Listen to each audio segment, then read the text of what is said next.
Et on commence, Thierry, aujourd'hui avec notre Julien Lepers national.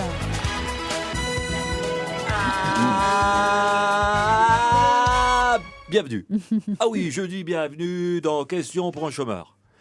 Je rappelle que nous jouons pour une enquête exclusive sur la violence faite aux animateurs de plus de 65 ans dans le service public. Tout de suite, un indice. Chez vous, qui suis-je top ? Contrairement aux émissions de jeux de début de soirée, je suis programmé à 23h, ce qui me permet de donner des réponses au lieu de poser des questions. Comme je fête mes 10 ans avec un sujet sur le terrorisme, on n'allumera pas de bougie pour éviter une explosion du gâteau si par malheur celui-ci était piégé. Mon présentateur est aussi l'auteur d'un livre intitulé L'homme qui marche, ce qui ne l'empêche pas, bien souvent, de courir au devant du danger. Je suis... Enquête exclusive, ah bien ouais sûr. Ah oui, je dis oui, ah oui, wouh, wouh, wouh.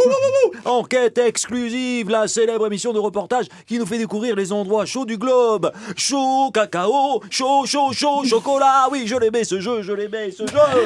Chaud, chocolat, on va enchaîner avec un appel chaud. L'interview politique avec Bernard de la Villardière sur France Bleu. Bonjour, je le refais. Bonjour, c'est Jean-Jacques Bourdin. L'interview politique pour... Bonjour, c'est Jean-Jacques Bourdin. L'interview politique avec Bernard de la Villardière sur France Bleu pour Midi Ensemble. Bernard de la Villardière, bonjour. Bonjour Jean-Jacques. Bonjour. Vous prétendez mener des enquêtes exclusives. Mais savez-vous au moins ce qu'est une véritable enquête ? Répondez, les Français veulent savoir. Avez-vous enquêté, par exemple, pour savoir quel était le prix d'un VTC pour aller à Orly ? Répondez, mes amis chauffeurs de taxi veulent savoir. Et combien coûte un adaptateur pour continuer à recevoir la TNT quand le logo Arte HD n'apparaît pas sur le canal 7 ou 57 ? Voilà une enquête qui passionne la France. Vous l'avez mené au moins ?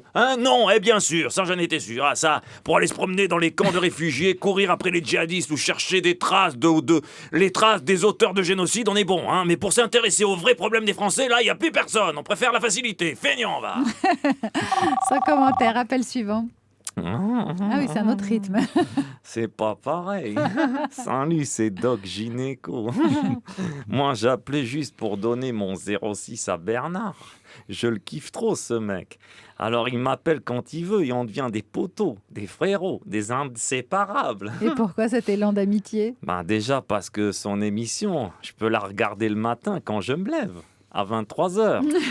Et puis surtout parce qu'il n'arrête pas de voyager entre le Maroc, la Thaïlande, l'Afghanistan, la Colombie, la Jamaïque. Comme en plus, pour son dernier reportage, il s'est fait pote avec plein de flics, ce qui va lui faciliter les passages à la douane. Ce genre de mec, c'est trop top de l'avoir comme copain pour qu'il te ramène des souvenirs de voyage, des petits cadeaux si tu vois ce que je veux dire. C'est cool. Ouais, c'est cool en effet. Et je rappelle quand même que la drogue, c'est de la merde. Et enfin, dernier appel du jour. Bonjour, c'est Dominique Strauss-Kahn. J'appelais pour savoir si par hasard, monsieur de la Villardière voulait bien écrire la préface de mon livre autobiographique. Et pourquoi lui ? Eh bien déjà parce que, comme moi, il aime bien s'infiltrer dans les endroits où ça chauffe, où c'est tendu, explorer les zones interdites, prendre son temps pour aller au fond des choses. Et puis surtout, parce que je me suis inspiré du titre de son émission pour mon prochain livre. En effet, il ne s'appellera pas Enquête exclusive, mais Enquête explosive. Vous voyez, c'est presque pareil. Ouais, un détail près quand même. Merci Dominique Strauss-Kahn et merci à Thierry Garcia qu'on retrouve tous les jeudis soirs à l'Apollo Théâtre à Paris et puis tous les jours à 12h40 dans France Bleu Midi Ensemble. Merci. C'est Bernard de la Villardière qui est votre invité aujourd'hui. Dans un instant, on va s'écouter la nouvelle chanson de Renaud, Toujours debout. Renaud qui sera avec nous d'ailleurs aujourd'hui dès 13h15.